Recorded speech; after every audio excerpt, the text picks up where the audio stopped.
přišli, protože tady mají dva lidi vlastně z belounského Gimplu. Prezentaci svých fotek a dneska je teda u těch příležitosti vernisáž. Jedná se teda o Vojtu Doubka a Kiki, Kristýnku. Já jsem každopádně tady poskytnul prostor, protože já vlastně tu čelnu mám tady v rakovníku krátce, ale chci to tady mít jakoby právě tady pro ty prostě začínající, dejme tomu umělce. Když prostě je to fotka nebo obraz nebo cokoliv jiného, tak tady prostě si můžu použít ten můj barák, který já tady vlastně nevlastním, mám to tady nájde. Ale každopádně jsem za to hrozně rád, že tady jednou byl, říkal, viděl obrázky a tak to vlastně začalo, že se zeptal, jestli by to nemohl něco mít, já hned nadšený, že určitě, takže dneska je ten den, kdy oni tady oba dva budou prostě začínat mít ty své obrázky, i když je to pár fotek, dá se říct, jo, a nějaký obrázečky, tak si myslím, že se to povedlo, je to hezký, určitě to stálo prostě nemalý úsilí, to jako si vydělat peníze na brigádě, dát to nějaký prostě podoby, jak nějak vypadá do těch pasparma, to není nic levného, takže prostě na druhou stranu být umělec taky asi není nic levného. Já jsem nikdy umělec nebyl, takže jim závidím těším. A teď vám tady asi Vojta zahraje jako na úvod všichni příležitosti asi k tady vernisáži nějaký prostě věci na kytaru, který se naučil a hrozně ho baví a teďka budu se bavit taky, takže buďte schovývaní a držte mu palce, jak to nezplete moc. Já bych chtěl hlavně poděkovat Karlovi, že nám umožnil tady vystavovat fotky. Fotky jsou hlavně zaměření, snažili jsme se to nějak dát dohromady, zaměřili jsme to vlastně hlavně na přírodu a různé věci okolo přírody, což je trošku morbidnější. Mně to vyhovuje tady ty věci. Já se tady pokusím něco zahrát. Nevím, jestli to vyjde, možná ne. Bude to jedna improvizace a písničky od Emperor a Immortal. Asi tady nikdo nezná, jestli já jsem šťastný. Viděl jsem to na YouTube. Viděl jsi to, neodradil oči to. Ne! Když nebudeš křičet, tak je to v pohodě. Já křičet nebudu.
Teďka si dám jednu písničku od Emperor, jmenuje se Curse You All Man.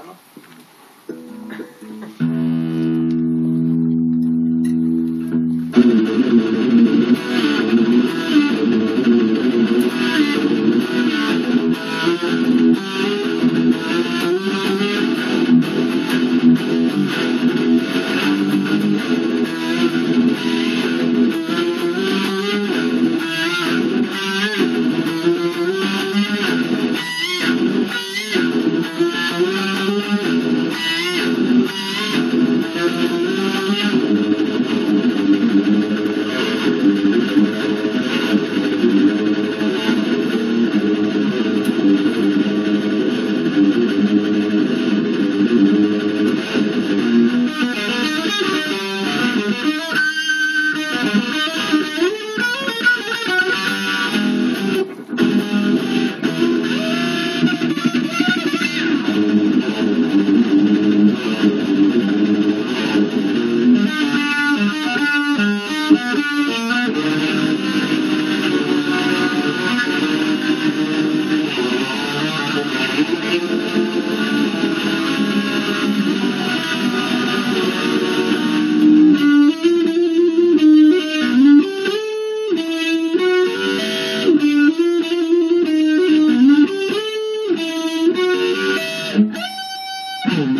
písnička od Immortal, Solar Fall.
Teďka bych vás rád všechny pozval nahoru do čajovny, kde si můžete prohlídnout fotky a nabídnout si něco z vína, dát tam. Děkuju.